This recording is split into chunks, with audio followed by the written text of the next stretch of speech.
So, hi. I am Dominique Dial. I am the Director of CAS. I am going to go over just accessibility services and supports for students.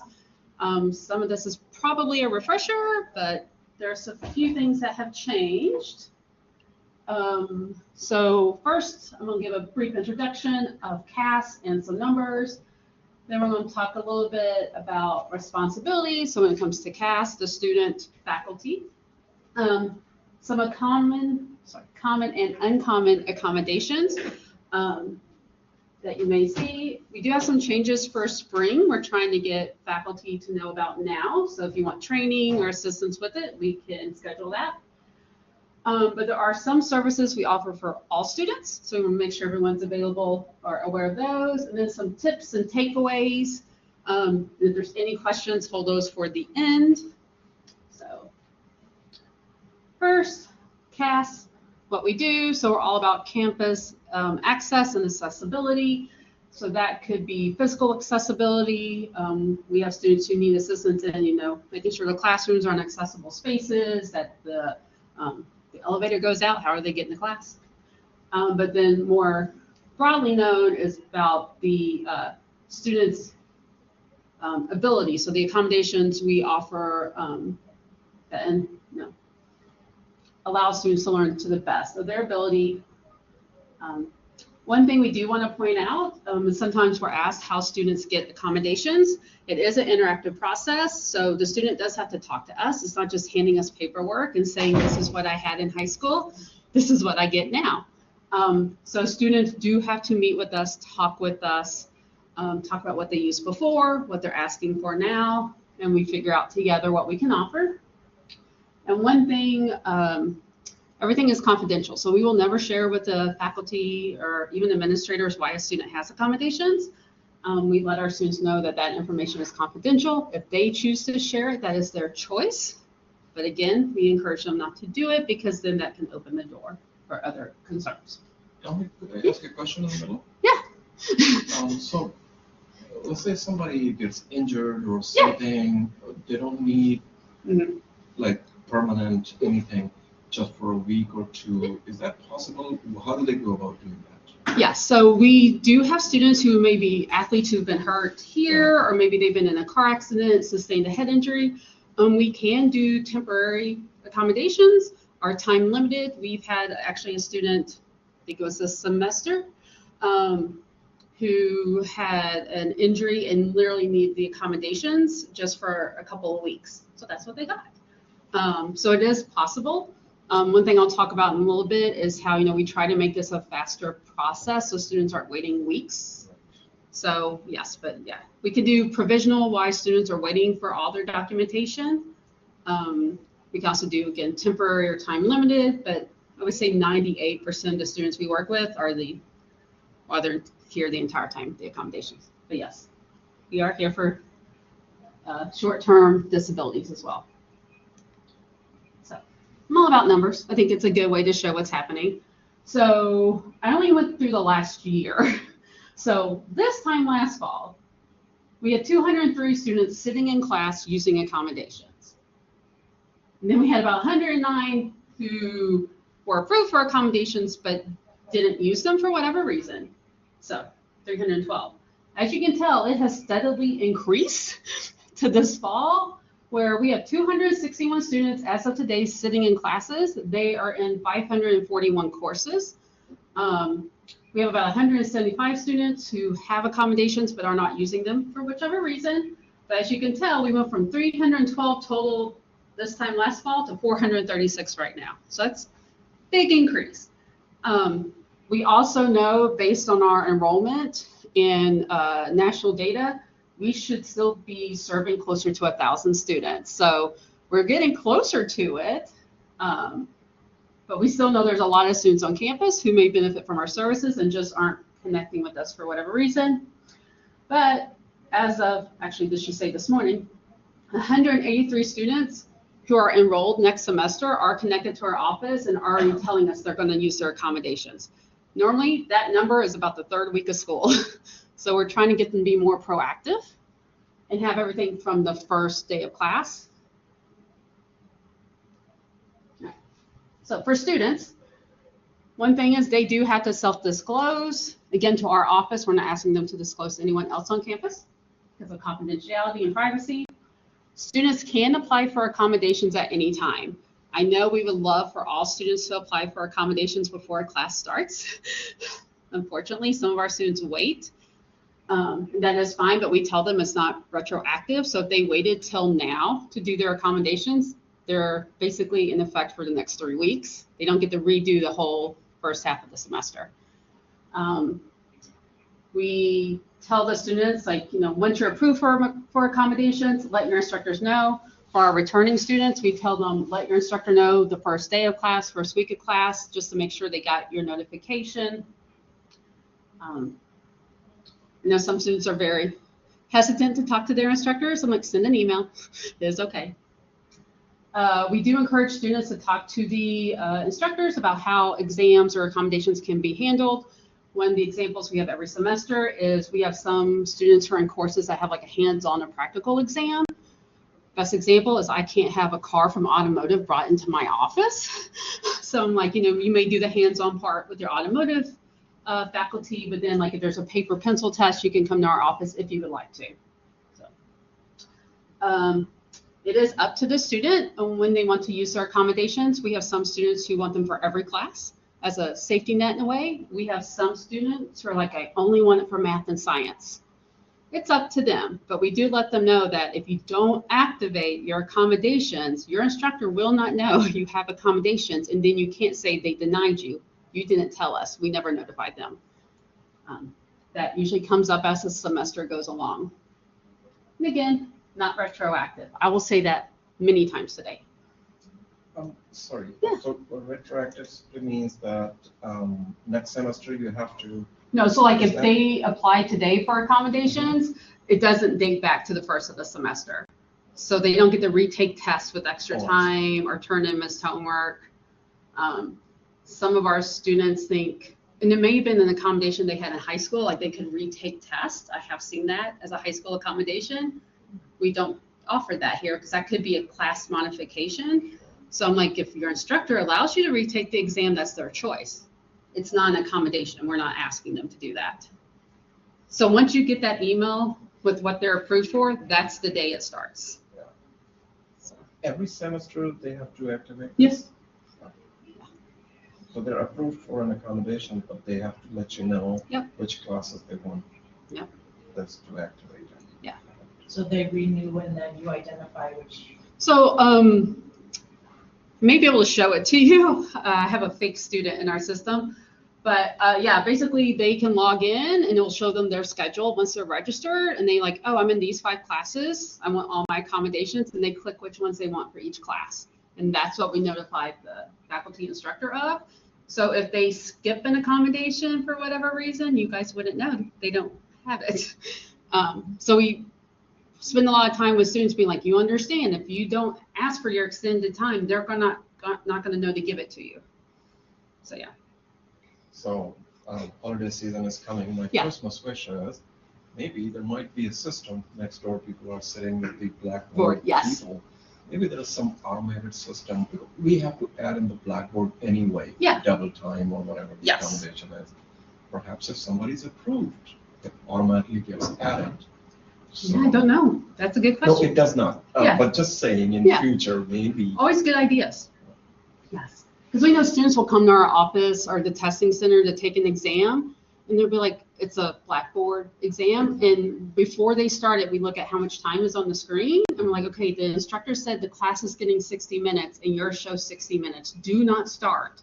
And then we start calling the instructor, the department chair, whoever we can find, to be like, hey, I need you to go in and edit it because we can't change it. Exactly. So then the student is sitting there until we track you down. Yeah, so that's exactly what I meant. Yeah, so that's why we tell students, talk to your instructors the first week of class. So you can do it the one time and it applies to everything. Right. Yes. So faculty. All we ask is if a student is asking for their accommodations is that you provide them to them. Now there are going to be 2 accommodations later I highlight that kind of include some discussion back and forth. But for the most part, if a student's asking for their extended time, exam read aloud, whatever it may be, we ask that you honor it. One thing we do want to point out is, if you're providing accommodations that aren't approved by CAS, it can be seen as discriminatory towards other students. So we just want to caution faculty and instructors that we know like your students have a lot going on in their life, and sometimes they're just going to ask for an extra 10, 15 minutes on a test or an extra day or two on an assignment.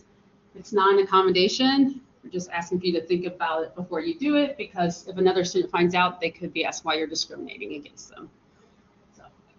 So, this comes up regularly.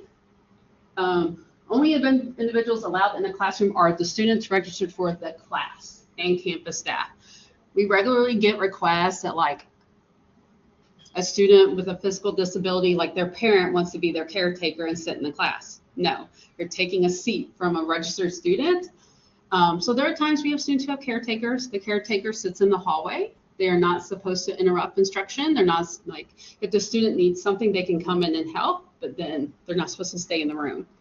I would also say we have some students who have scribes. So they have a note taker, CAS is paying. They are allowed in the room because they're providing the accommodation. But we would let you know if a student has that person and who they are and all of that. One main thing is, faculty instructors, you shouldn't ask if a student has a disability or what it is, but you should also maybe not tell a student you think they have a disability and what you think it may be. Again, you may be right, you may be wrong, but still violation of students' right to privacy. I know some instructors have shared like they're not sure how, like they think a student may benefit from our services and they think they may have a disability. Just reach out to us. We'll reach out to the student and just say, hey, we offer a variety of services, which I'll go through a little bit, and we'll be like, your instructor may think you would benefit from this. Don't do anything other than that. Please do not ask for medical documentation or any type of disability documentation. Again, that's privacy confidential. Depending on what the student provides, it may disclose, why they have accommodations. One thing that has come up regularly this semester is students with accommodations are experiencing barriers, and I don't think faculty and instructors are realizing they're creating this barrier, but like that a student must take their test in CAS. That is not a requirement. We've received requests that students who don't even have testing accommodations take their exams in our office. I was like, they don't have extra time, they don't have a low minimal distraction, they should be taking their class or exam with the rest of the class. Another reason this is a barrier, if you're allowing the rest of the class to take the exam on Blackboard at home untimed, telling the student with accommodations that they have to come to CAS, well, we're only open 8 to 6, Monday through Thursday. And if it's an online class and they can only do the exam when they get home at 8 o'clock at night, you're now putting another barrier on the student to try to get here. So again, a new one this semester I hadn't experienced in the last 3 years. Again, referring students, you can email the general CAS email, and myself or one of our coordinators will reach out. Or you can go through support referrals, which is Jason Lindbergh, Director of Early Alert and Intervention. Go through their system and we will get the referral through them. Can I quickly ask a question? Maybe it's not relevant, but when you said we shouldn't be asking for like medical documentations because of privacy issues, yes, I deal with a lot of students who need to come to my office and I help them fill out a general petition. Yes. Like if they had a car accident or anything that happened that they can't finish class. Right. I always ask them to supplement it with documentation and they bring it to me. Is that the right procedure? So for general petitions, I know the student, because we get the same requests, like the student had to withdraw because maybe they were in treatment or something happened. So if they're connected to our office, I just write a letter confirming they're connected to our office and I put no disability information on it. But for students who aren't connected to our office, I know they have to provide something to prove. But I know, like I tell students, like they should provide it directly to that general petition email. Okay, they should send it directly, not give it to me. That's what we have them do. Yeah. Okay, because I I scan it and then Yeah. give it to that email. I know They don't have access to scan and, Yeah. so I didn't want to break any procedure, but Yeah. I know what you mean, because it's personal. And I know some students on campus who they'll tell everybody why they have accommodations. They don't care if people know, but I have other students who are very much like, this paperwork is only for you. Do not let anybody else see it. So I have a wide range of students who care about privacy and some who don't. I'm just very particular. So I know in our office, we're like, well, we can't provide the documentation, but I'll write you a letter. So, but yeah, it's definitely a good point, general petitions. All right. Common testing accommodations. I will say, probably 98% of students connected to our office have a testing accommodation, but not all of them do. We are seeing more and more students who aren't needing accommodations for exams, which is kind of surprising to us. I kind of rank these in order in which kind of requests that are approved. So again, the extended time, we always do time and a half or double time. If an instructor is giving a test that's untimed, that is fine. The student with the accommodation should also have it untimed like their peers. Low or minimal distraction, honestly, if they're in a classroom with 25 peers, I know when some students get finished, they start typing or tapping on the desk, walking around. We have a lot of students who that stops them from finishing the test. Almost any of these accommodations, if a faculty member, if you guys can implement it in the class, there's no reason for them to come take their exam with us or the testing center, but we're also very much aware that maybe you're trying to do instruction after the exam, or maybe the exam lasts the whole class period and the student does have extra time. So we're happy for students to come test with us, but if the student doesn't have testing accommodations, I will probably come back to you and be like, maybe you need to reach to the testing center and have them test there. We're specifically for the students with testing accommodations. I would like to say though, we have more and more students asking to have access to their cell phone during tests, which again, I think is a test integrity thing. But we do have some students, and I'll actually use myself as an example. I am diabetic. I have to wear a glucose monitor, so I always have my phone on me. That's really the only students, like the requests that we kind of routinely get is because if this starts beeping and goes crazy, it's going to distract everyone. So we just leave their phone on our desk while they're testing, and if it goes off, we'll let them know.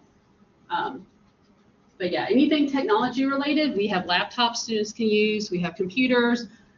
We are getting insight on all of our testing equipment. So if students are accessing things they shouldn't be in, we can close them out. Explain that again, please. Insight, it's a test proctoring software. So if a student, let's say they're taking their test on the computer and they're only supposed to be in Blackboard, but then we notice that they've gone on the Google, we can close it. Close Google, and we would always notify the instructor or faculty like, hey, we observed a student doing this, we closed it out. So anytime a student is suspected of cheating or we've observed them, we will let you know. And then you all can decide what you're going to do about that test grade. It has come up quite a bit lately. But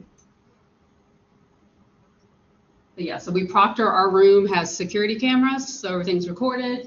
And then we'll have Insight on there. And then for finals, we'll actually have our proctor sit in the room as well. And we'll have someone outside the room as well. So it's covering both bases.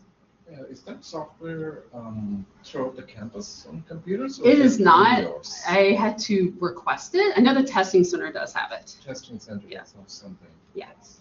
How about the computer labs? They do not, I don't think so. That's a very nice concept. Yes. I know a lot of faculty also use Proctorio or Proctoria. I can't remember how it's pronounced, but it's a student has to have a camera on during the test and someone's watching them. So you can see that like it's the student taking the test. They're not, someone's not answering the questions for them. So I know some instructor or faculty who use that, but that one I'm not as familiar with. All right, classroom. We have a few students who, for disability reasons, may need an adjustable table or chair, are in either the class relocated to another classroom for accessibility. And the best example I have is the third floor in D, E, F, and G. If the elevator goes down and that class is on the 3rd floor, that student with a walker or a wheelchair is not going to go to class. And so we usually try to get them moved to either the 2nd floor of one of the buildings because of the walkway or the 1st floor. Now, I also understand there are some science labs in a very specific location, which adds another level of figuring out. But usually I try to make all those requests before the semester starts. So I encourage students to register early. So that way students aren't walking up the first day to the wrong room because it's been moved and they haven't looked. Let's see. If students see anything enlarged, we are happy to enlarge any print material, whatever it may be. We just ask you to give us a little bit of notice. Sign language interpreting, we are seeing an increase in students who require sign language interpreting. We contract with an outside agency for that. We do have to pay for it. So peer note taker or scribe, that's mostly, for the peer note taker, it's mostly math classes or very heavy science classes to where audio transcription software does not understand math equations. So CAS, again, will pay for that note taker or that scribe. Let's see. I think we all know recording lectures. I'm referencing Otter for now. But yes. So these are kind of more the common ones, again, kind of ranked, although Otter should be at the very top of that. A very silly question. What's the difference between a note taker and a scribe? So that's a very good question. So a note taker is actually someone who's also enrolled in the course, and CAS will make copy of their notes and give them to the student with the accommodation. A scribe is someone who's not enrolled in the class who's taking the notes, and the reason why some students require a scribe, if let's say a student is blind, so they may need a scribe to do like any tests and class assignments. You can't really have your peer note taker do that because then they wouldn't be doing their work. So we do have a couple of students who have scribes. So we're always looking for students to serve as a scribe. Usually if they're good at taking notes and they have good attendance, they don't have to have taken the class before. It is helpful, but not required. But yeah, so like right now I have 3 classes in spring. I'm looking for a scribe. So, and we do pay. They're independent contractors. They get a paycheck at the end of the semester based on the number of days they scribe. And the second to the last point, what is the Triton College approved software for this? So right now it's Otter. So it is managed by CAS, although faculty and instructors can use it as well to record lectures. We do know there are students who record on their phone using the Notes app or something else. We have no control over that. So any student through CAS who is going to be recording is using Otter, but we do tell the students they have to let the instructor know. Because an example, like maybe a psychology class where very personal information may be shared, confidentiality. So we're like, you have to turn off. But one way to kind of, I don't want to say circumvent, but another way to do the accommodation is faculty are allowed, we can give you an account, you can record it, and then you can decide when to turn it on and off, and then you can share it with the student. I know some instructors like just record their whole lecture and then post it. I'm not saying that's what you have to do. I just know that's an option some faculty have taken. But yes. And where students do sign an agreement with CAS about the rules of using Otter. So like you can't sell the transcript, you can't sell your notes, you can't have people record for you if you're not coming to class. So there's specific guidelines. And if we find that they're not following it, we'll deactivate their account. So for my, in my syllabus, I have this strict recording policy. No, absolutely no recording unless you're approved and you notify me. Even then, it's for your personal use and you must delete it after the end of the semester. Yes, I think ours even says you must delete. Yeah, and that's the thing. So I think all instructors kind of do it differently. Don't even get me started on AI and how that impacts things. AI is built into Otter, and really it's more about recognizing voices. So after a while, it'll be like, oh, Dominique is speaking, or oh, Lena is speaking. It learns the voice, but that's really the AI part of that. But yeah, the rest of AI, that's a different thing. It's for next semester. Yes. All right. So there are two accommodations that aren't as common, but they do come up. So disability-related absences, which was formerly known as excused medical absences. This change literally has happened in the last few weeks. We have a lot of students with significant medical conditions to where, if they're getting treatment through the Mayo Clinic and they say you have to be here Tuesday and that's when your classes are, they're not coming to class. So we do have students, it is an appropriate accommodation. It is not for online classes because our online classes, it's not like they're logging in at 6 o'clock every Monday. Like from my experience with online classes with students, they have deadlines, they know when they are, and you work on your work in the meantime. This is specifically for like your classes Monday, Tuesday from 1 to 5 o'clock. The absence or the reason for the absence must be related to the disability. So we've had students who are like, oh, I have a dentist appointment. That's not related to why you have accommodations. Or, oh, I have the flu. I'm sorry you have the flu or strep or COVID, but that's not related to your accommodations. So there's a lot of back and forth. Again, I know in the board policy, there is a policy related to attendance. This does not supersede that. If a student does have this as an accommodation, they're still responsible for all the assignments or work while they were out. Students, if they're missing so much that they can't pass the class, faculty, instructors, you have the right to terminate is such a strong word, but unenroll them from the class for excessive absences because there may come a point where they can no longer pass or they miss so much work. And that's a decision for faculty. Now, if the student, they're supposed to email the instructor and CAS at the same time. And then CAS will send an email that says the student does have a disability-related absence, this meets the criteria, and it's for that day. So if the student starts missing multiple classes, they have to contact us every time.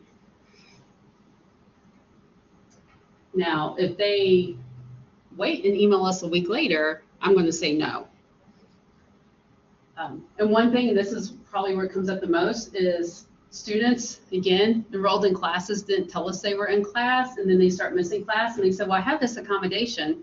Well, we didn't know you were here. Your instructor didn't know you had this accommodation.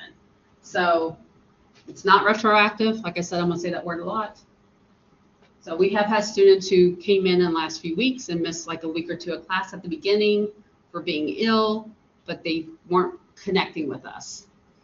I do want to say, though, this is not for like a student was out with the flu for a week and I'm giving them permission to come back to class. That's not what this is. We do get a lot of emails from faculty and instructors who are like, the student said they were out, are they allowed back? I'm like, that's not my say. I'm not a medical doctor. I'm not a nurse. So I am actually reaching out to the students who have this accommodation. We're going over it. They sign an agreement every semester with the procedure for this absence. So hopefully not as many questions. I also know some instructors have a very strict attendance policy. I know some instructors are like, you can miss twice and then you're dropped. Again, it is up to the instructor's discretion, but if a student says he's having major surgery related to what the reason they have accommodations, I would hope we can talk a little bit. The other one that is a request we get from almost every student coming directly out of high school is extra time on homework and exams. I don't want to blame it on COVID, but I feel like there is a good decade of students who don't know how to meet timelines or deadlines, so they're asking for extra time. So one thing is, because we don't know every instructor or faculty's how their class is set up, their requirements, sometimes this accommodation could be reasonable for an assignment, but it may not be because it alters the class. So an example I have is a student who was in an 8-week class asked, and did it correctly, asked before the assignment was due if they could have an extra 3 days. The instructor said yes for that one assignment, and it only applies to that assignment. It's not for everything in the class. The next time the student asked for it, the instructor said no, but that was only because they were moving so fast at that point through the curriculum, the student would get behind, and the project was building So they would have struggled to catch up. So that's usually where we have a little bit of a conversation about it. We just ask that, faculty, instructors, you guys can reach out to me or Nina or Danielle, the coordinators, and we can kind of talk about it a little bit. But the main thing is, ask me before the assignment is due, and I tell students it can't be 10:30 at night when it's due at 11:59 p.m. Like that is going to be a no. So if you know a few days in advance, we can have the conversation. But if they're continuously asking for this, we start having conversations like, how do you structure your time, your homework? Like, what do you have going on in your life that, that this keeps coming up? We have had students who, decide to go part-time because they didn't realize how much work they would have with classes, and they kind of figured out how to work, and they slowly added other classes back in to be full-time. This is really a great point, Yeah. because in addition to making sure that whatever they're approved Yeah. for, we provide them, Yeah. but also we need to prepare them. Yeah. What are the best practices for Yes. accomplishing this? So it's Yes. really a good point. Yes. Yeah, we noticed about a year and a half ago, more and more students directly out of high school having this kind of on there, and students just thought it was something they would automatically get. I'm like, no, this is not going to happen. So yeah, so trying to seeing what high schools are doing, what trends are coming, and what students are used to, and then what can we do at the college level. But yes. So things we get asked for that we don't do. So remote attendance for in-person courses. Regularly, we have students who are like, well, my car broke down, I can't get to class, or again, I have COVID or the flu, I'm missing. Our courses are not approved for remote instruction or remote attendance. So when students ask us, we say no. We also periodically get asked if a student can bring like a comfort animal or an emotional support animal on campus. They can apply. I have to do paperwork. But we've had students who've had them for other reasons, like maybe, a fear of flying, and they were approved for that, but you don't need that for a class. So service animals are totally different. They are trained to work with students or individuals. They have very specific tasks, and they usually have on, a little collar or outfit that shows that they are a service animal. Now, I'm going to say this. I've had students come into my office and I didn't know there was a dog or cat in their backpack until they left. And I'm highly allergic. So I start to go, what is happening? And I'm like, you have a cat. And I'm like, okay, you can't do that. And I know we're an open campus as a community college, but you can't bring the cat in the class, the dog in the class, whatever it may be. Other one is we don't have priority registration, but we have open registration. So anyone can go register the first day of class. We have some students who want priority registration just to get the class they want. And I'm like, well, registration open on Monday, you better go. So again, we don't get that request a lot, not as much as the other two, but the ones that are just kind of a no. All right, so I'm gonna give you a sneak peek of something. You guys are gonna be lucky. So last spring, we transitioned to something called AIM, which is basically a software we use to manage accommodations. If you noticed, the notification email looked different this year, had a description of the accommodation. So our application's in there. It actually goes a little bit faster. So now instead of students waiting 2 or 3 weeks to meet with us, if they apply with their documentation, we can normally get them in within 48 hours. So they're not waiting as long, which is great. It also helps that there's 3 of us now who do this. So this just means you get a more timelier notification.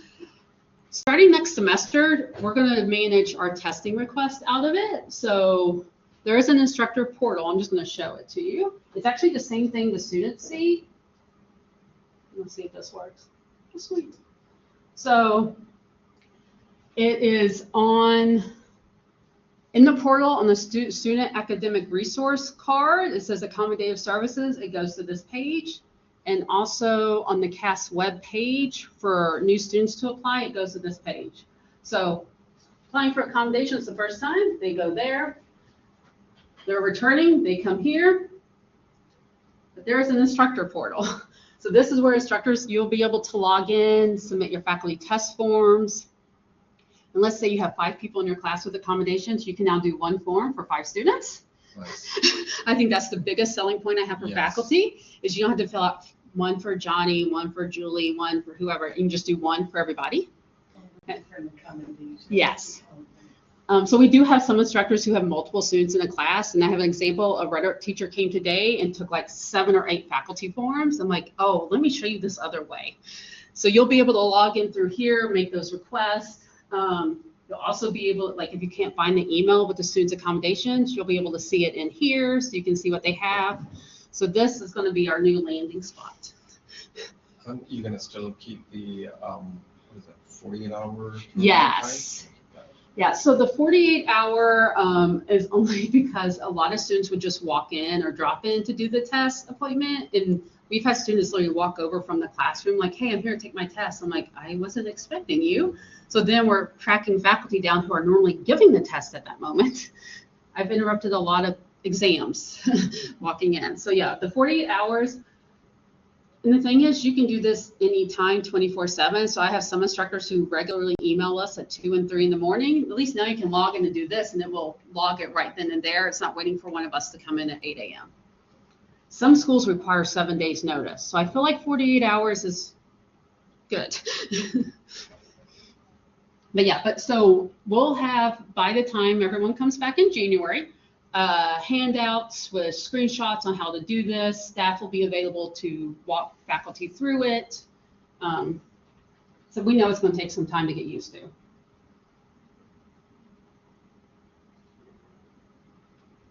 Let's see. But if anybody wants to try it for finals, I'm all for it.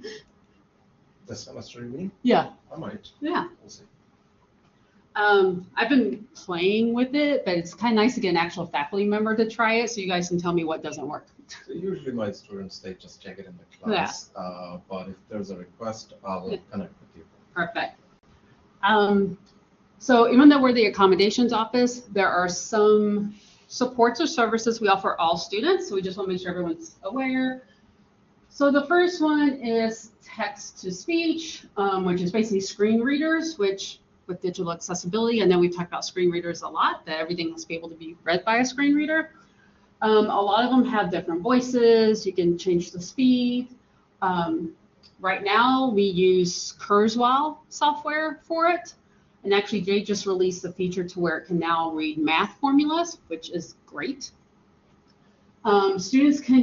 Anyone can use it. All you need is a Triton credential. So you can read anything on the web with it. It is the software we use for testing. So for testing, we do only allow the students with that accommodation to use it for a test. But yeah, for a lot of students who maybe struggle with reading or English is not their first language, it has been beneficial.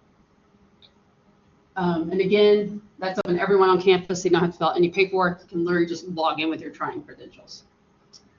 Audio recording software, which is the speech to text, which right now we use Otter. It basically records what someone is saying and transcribes it. We have a lot of students who have asked for it just because they cannot focus. So like if an instructor is giving, if it's a 3-hour class and the instructor is giving a lecture, after about 20, 30 minutes, we have students who are zoning out. So it picks up what is being said. Now we do tell the students, you can't like hit record and then start playing on your phone or going on YouTube or doing something else. Like you still have to be engaged with the class. And like you can't turn it on and leave the room and go to the restroom for 30 minutes. Like you gotta be responsible. We also tell students if you're going to use it, like turn it on and put your phone down and don't touch it. There's no reason that you're looking at their phone the entire time. There are some other audio recording software out there that we are exploring that is more aimed at students. Otter was built for businesses, corporations. So there's some features other software has that would be better for our students. So we're exploring those for next fall.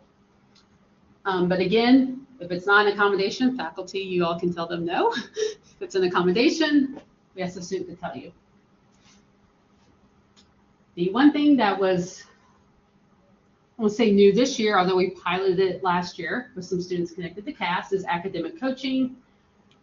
Some of the questions we get is, well, isn't this tutoring? No, it's not tutoring. It's not content curriculum specific.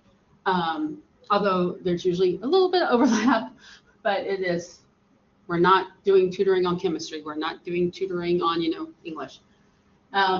It's more meant to be time limited to focus on just executive functioning. So for those students who have difficulty with time management and organization, again, note taking, we talk about a lot, and just balancing school life and work. For a lot of students, they're used to 8 to 3 in high school. So now that they have, a Monday, Wednesday class, and then a Tuesday morning, and then maybe a Friday, like this is new, or if an online class.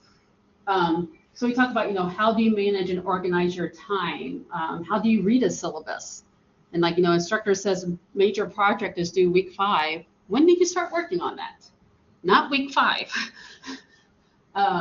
So academic coaching is open to all enrolled students at Triton, adult ed, continuing ed, credit students. All we ask is that you email academic coaching. It just so happens to be done by Danielle Flores, who's in my office, but anybody can take advantage of it. She does have not a waiting list, but she's had a lot of students referred and they just can't find the right time. So we're working on time, locations, but she can meet with people virtually. But we have seen students who have been using it for different reasons and have improved their grades. So that's the main thing. And it's free. So the high points. CAS is not just for students with disabilities. We're here to support everyone. I know Universal Design for Learning, or UDL, sometimes gets a little bit of a bad rap or has a negative view, but really it does reduce barriers for all students. So it does benefit our students with disabilities, but also our English language learners.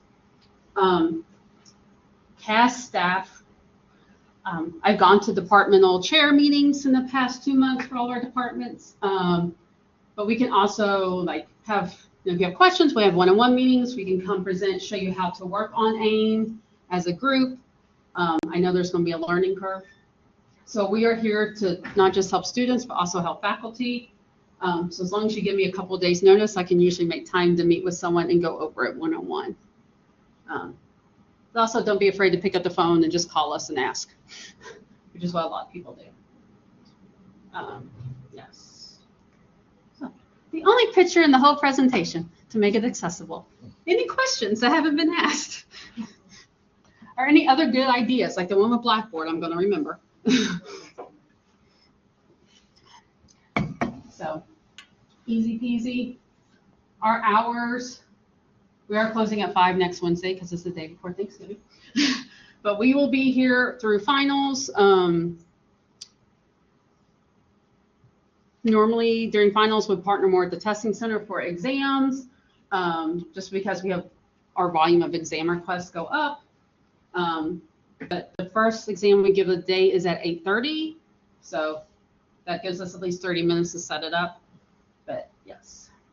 What's the last time you accepted students for exams? So like 6 p.m. So they're gonna start what, 4 or 5? Depends on how long they have. So we've had students who were like, I'm taking a quiz and they have 30 minutes. I'm like, you can come at 5:20 as far as I'm concerned. I'm the one who closes at 6, so they're only keeping me here, nobody else right now. So depending on the day of the week, I'm sometimes a little more flexible with staying a little late. But if they're like, oh, I have a 3-hour test and I can't come till 4, we reach out to the testing center because they're open later and be like, can this student test with you all? And we tell them what the accommodations are. So yeah. So yeah, we also have students who only want to test on Saturday, and the testing center is open 9 to 2, I think, or 9. Yeah. So. How many stations do you have? So in our office, we have 5 desktop computers. One of them actually is hooked up to a Braille machine as well. But then we have 10 or 12 laptops. So, and because our testing room is so small, we use A206 in the library as a backup space. And we've also, staff have given up their offices when need be. So we're very flexible.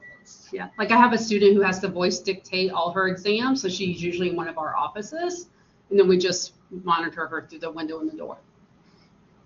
So yeah. Yeah. So no request is too crazy for exams. The only thing I would say is we've noticed a lot of instructors Our faculty have told students to bring their personal laptops. The thing is, if a student's on their personal device, if they're caught cheating, like through Insight, I can't turn it off.